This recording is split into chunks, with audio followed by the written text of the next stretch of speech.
Bismillahirrahmanirrahim. Assalamu alaikum to my dear students. Today we are going to have our first year mathematics. इस first year mathematics के अंदर हम लोग इंतहाई important जो कि चैप्टर कर रहे हैं, चैप्टर नंबर 3 है, जो कि मैट्रिसेस और डिटर्मिनेंट्स के बारे में। जो पिछले वाली वीडियो थी उसके अंदर हम लोगों ने इसका कुछ इंट्रोडक्शन किया था मैट्रिसेस का, और हम लोगों ने सीखा कि मैट्रिसेस क्या होते हैं। उसके बाद हम लोगों ने इसके ऑर्डर का सीखा, फिर उसके बाद हमने चंद एक इसकी कुछ काइंड्स भी की थी, और फिर हम लोगों ने ऐसा किया कि इसकी कुछ प्रॉब्लम्स भी ली थी। एक तो हम लोगों ने क्वेश्चंस लिए, उनको सॉल्व करना सीखा। अब हम लोग ऐसा करने जा रहे हैं कि क्वेश्चन नंबर 3 और 5 करने जा रहे हैं। क्वेश्चन नंबर 3 इसके 2 पार्ट्स हैं, ये भी इंतहाई इंपॉर्टेंट है। क्वेश्चन नंबर 5 इसके भी 2 पार्ट्स हैं, ये भी इंतहाई इंपॉर्टेंट है। सो आप अगर पास्ट पेपर्स देखें तो उनके अंदर है, इनमें से कोई ना कोई एक पार्ट आया होगा। ये दोनों ही शॉर्ट क्वेश्चंस हैं, तो इसीलिए काइंडली आप इसको लाजमी तौर पर वॉच करें, ठीक होगा। तो अब हम लोग चलते हैं, इसका पहला पार्ट, दूसरा, ये दोनों पार्ट्स करेंगे, फिर उसके बाद क्वेश्चन नंबर 5 को करेंगे। सो मैं यहाँ पर अब सोल्यूशन लेता हूँ। अब सोल्यूशन ले रहे हैं हम लोग इस पहले वाले पार्ट का। सो x + 3, सो 1, उसके बाद -3, 3y - 4 इक्वल्स टू है 2, 1, -3 और 2। ये दोनों इक्वल मैट्रिसेस है। अब इक्वल मैट्रिसेस में हम लोग क्या करते हैं कि जो इनके क्रॉसपॉन्डिंग एलिमेंट्स हैं उनको आपस में बराबर रखते हैं। इक्वल मैट्रिसेस क्या होते हैं कि ऐसे दो मैट्रिसेस जिनके नंबर ऑफ एलिमेंट्स वो एक जैसे हों और उसके बाद इनके क्रॉसपॉन्डिंग एलिमेंट्स भी एक जैसे हों, तो देन हम लोग कहते हैं ये दोनों इक्वल मैट्रिसेस। लेट्स सपोज कि ए हमारे पास मैट्रिक्स है, वो है 1 2 3 4। बी भी मैट्रिक्स है, वो भी 1 2 3 4। इसके 2 रोज और 2 कॉलम ऑर्डर, और इसका भी ऑर्डर दोनों सेम है, और इनके क्रॉसपॉन्डिंग एलिमेंट ये क्रॉसपॉन्डिंग होते हैं, पहला पहला, ये वाला दूसरा, ये तीसरा, और फिर ये चौथा, ये आपस। अगर इस तरह की सूरत हाल होती है देन हम लोग कहते हैं ए और बी दोनों इक्वल मैट्रिसेस है, ठीक हो गया। अब ये इक्वल पहले ही रख दिए गए, तो हम लोग क्या करेंगे, क्रॉसपॉन्डिंग को बराबर रखेंगे। x + 3 को बराबर 2 के करेंगे, तो यहां से x अगर निकालें तो 3 को इधर शिफ्ट करेंगे तो नेगेटिव होगा, तो x आ गया -1 के इक्वल। इसी तरह दूसरी वैल्यू y की निकाल लेते, देखें ये वाली वैल्यू इसके बराबर होगी, तो 3y - 4 इक्वल्स टू हो जाएगा 2 के। 4 को उधर शिफ्ट करेंगे तो ये हो जाएगा positive, so 3y equals to 6 के हो गया। 3 1 टाइम 3, 3 2 टाइम 6 होगा, तो y इक्वल्स टू 2 के। तो इस तरह से x और y की वैल्यूज हमारे पास आ गई, ठीक हो गया। ये था हमारे पास पार्ट नंबर 1। अब हम लोग करते हैं पार्ट नंबर 2 को। पार्ट नंबर 2 भी इसी तरह का ही है, वो भी हम लोग क्या करेंगे, उनको भी इक्वल रखेंगे, और वहां से हम लोग x और y निकाल लेंगे, क्रॉसपॉन्डिंग एलिमेंट्स को बराबर रख के। सेकंड नंबर हमारे पास x + 3, 1 -3, 3y - 4 इक्वल्स टू है y 1 -3 और 2x है। अब हम लोग क्या करेंगे, इसको इसके बराबर रखेंगे, ठीक हो गया। इसको इसके बराबर, ये क्योंकि दोनों आपस में क्रॉसपॉन्डिंग है, और इसको इसके बराबर रख के तो हम लोग यहाँ से x और y निकालते हैं। सो y इक्वल किसके आ रहा है, x + 3 के, इसको हम लोग 1 का नाम देंगे।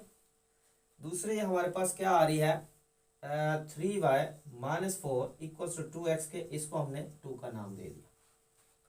अब देखिए दो हमारे पास मेथड है, या तो हम लोग ऐसा करते हैं कि x को भी इधर शिफ्ट करके -x + y इक्वल्स टू 3 के, इस तरह 2 को इधर शिफ्ट करके -2x + 3y इक्वल्स टू 4 के करके, यानी कि x के कोफिशिएंट्स या y के कोफिशिएंट्स एक जैसे करके हम लोग इसमें से x और y निकाल सकते हैं।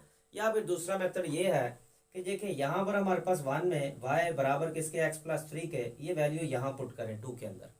यहाँ से जब हम लोग इसको पुट करेंगे x की आएगी, x की वैल्यू 1 या 2 किसी एक में पुट करके वहां से हम लोग y को निकाल सकते हैं।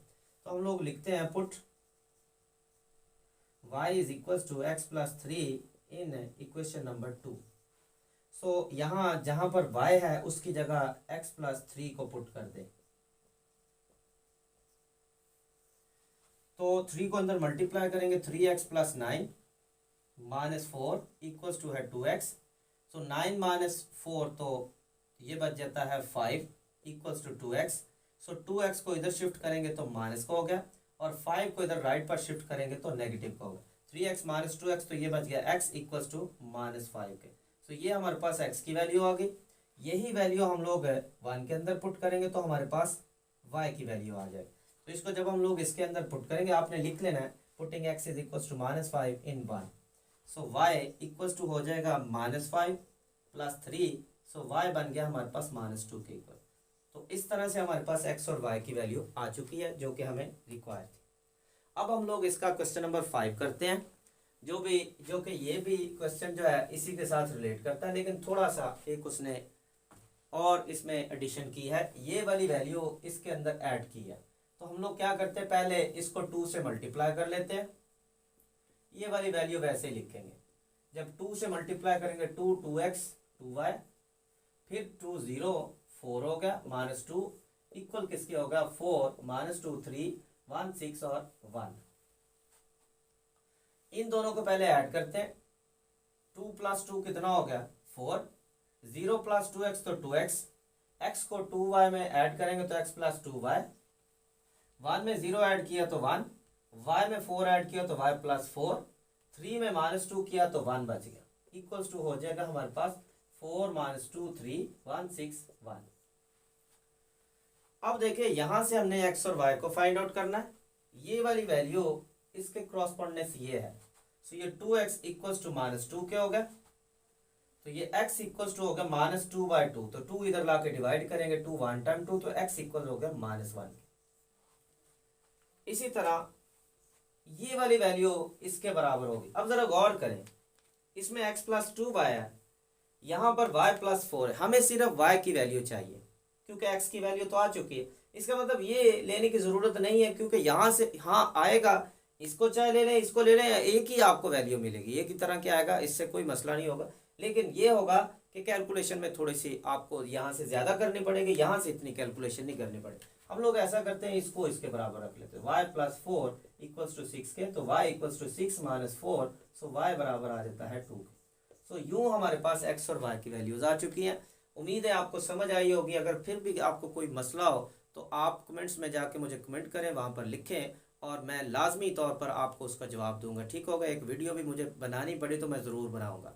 बिस्मिल्लाहिर्रहमानिर्रहीम। अस्सलाम वालेकुम to my dear students. I hope all of my students and people who are watching me, you will be fine. Today we are going to have our very important topic which is of the first year mathematics. आज हम लोग first year mathematics का जो question number जो maths है chapter number 3 है, उसका question number 8 और 9 सीखेंगे। दोनों ही एक जैसे क्वेश्चंस हैं और ये शॉर्ट क्वेश्चंस हैं और पेपर पॉइंट ऑफ व्यू से अगर देखे जाएँ तो इंतहाई इंपॉर्टेंट क्वेश्चंस हैं, तो इसीलिए लाजमी तौर पर बात करें। मैं पहले क्वेश्चन नंबर 9 करता हूँ, फिर बाद में क्वेश्चन नंबर 8 करूँगा। जबकि 9 में देखें ए में उसने वैल्यू दी है और ए स्क्वायर भी उसमें वैल्यू दी है, तो कहता है इसमें ए और बी फाइंड आउट करो। इस तरह 8 में भी ए उसने दिया है, ए स्क्वायर भी उसने दिया है, कहता है यहाँ से भी ए और बी निकालो। हमने क्या करना है, ए और बी दोनों फाइंड आउट करने, यहाँ से भी ए और बी फाइंड आउट करने, ठीक हो गया। सो मैं पहले क्वेश्चन नंबर 9 को लेता हूँ। ए जबकि उसने दिया है 1 -1 ए और बी, जबकि ए स्क्वायर उसने दिया है 1 0 और 0 1, ठीक हो गया। अब यहां पर हम लोग लिखते हैं कंसीडर। ए स्क्वायर को हम लोग लिख सकते हैं a × a, ठीक हो गया। अब चूंकि स्क्वायर है तो मैंने इस a × a लिख दिया। ए स्क्वायर किसके बराबर है 1 0 0 1, जबकि a फिर से हमारे पास किसके बराबर 1 -1 a b, फिर a किसके बराबर 1 -1 a और b। अब इसको तो हम लोग एज इट इज लिख देते हैं, इनको आपस में मल्टीप्लाई करो। सो फर्स्ट रो को इस कॉलम से फिर इस कॉलम से करना, दोनों कॉलम से करेंगे। अब मैंने आपको मल्टीप्लिकेशन भी सिखाई हुई है, अगर किसी को कोई मसला है तो पिछले वाला लेक्चर मेरा ज़रूर वॉच करें, क्योंकि मैंने वहाँ पर मल्टीप्लिकेशन का पूरा बताया और प्रोसेस के मल्टीप्लिकेशन कैसे करनी। सो पहले रो पकड़नी, इन दोनों कॉलम से करना। रो में जब रो को कॉलम से करेंगे पहले कॉलम से, तो रो का पहला कॉलम का पहला 1 आ गया, रो का दूसरा कॉलम का दूसरा -a आ गया। इसी तरह इसी रो को दूसरे कॉलम से भी करना, रो का फर्स्ट कॉलम का फर्स्ट -1, रो का सेकंड कॉलम का सेकंड -b आ गया, ठीक हो गया। जिस तरह इस रो को दोनों कॉलम से किया, अब दूसरी रो की बारी आ गई, हम लोग भी दूसरी रो में चले जाएंगे। इस रो को इस कॉलम से करेंगे तो a + ab। जिस तरह इस रो को दोनों कॉलम से किया, इसी तरह इस रो को दोनों कॉलम से, इस कॉलम से कर चुके हैं, इसी तरह इस रो को दूसरे कॉलम से कर, -a सेकंड को सेकंड से किया तो +b² बन गया। अब ये दोनों हमारे पास इक्वल मैट्रिसेस हैं, तो ये वाली वैल्यू इसके बराबर होगी और ये वाली इसके बराबर होगी।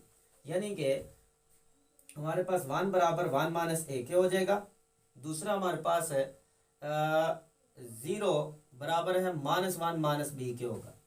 तो ए को इधर शिफ्ट कर लेंगे और 1 को इधर शिफ्ट करेंगे। ए इधर आके जमा हो गया, 1 इधर आके मनफी का हो गया, तो 1 माइनस 1 ये बन जाएगा 0। सो ए आ गया 0। दूसरा हमारे पास है बी को इधर शिफ्ट करेंगे तो पॉजिटिव आ गया, तो बी बराबर -1 किया। उम्मीद है आपको इसकी समझ आई होगी।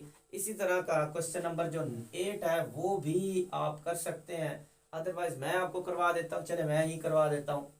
ए है हमारे पास 1 2 ए बी, ए स्क्वायर है 0 0 0 0, तमाम एलिमेंट्स 0 हैं, तो इसका मतलब ये हमारे पास 0 मैट्रिक्स है।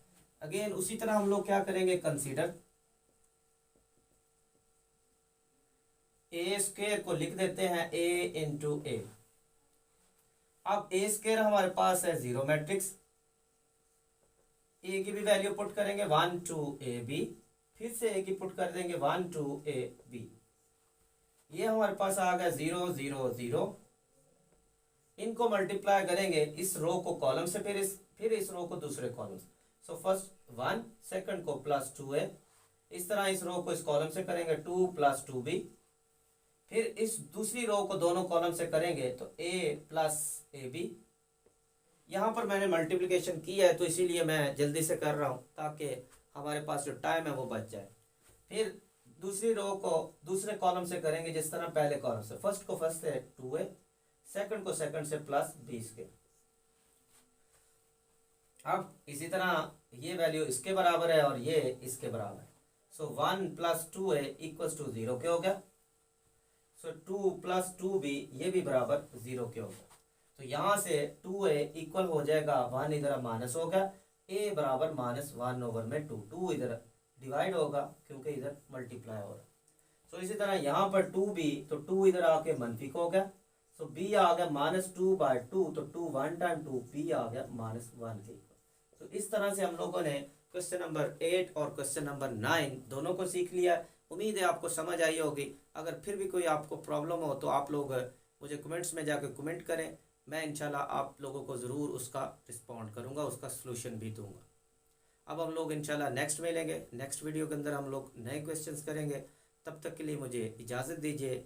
अल्लाह हाफिज़।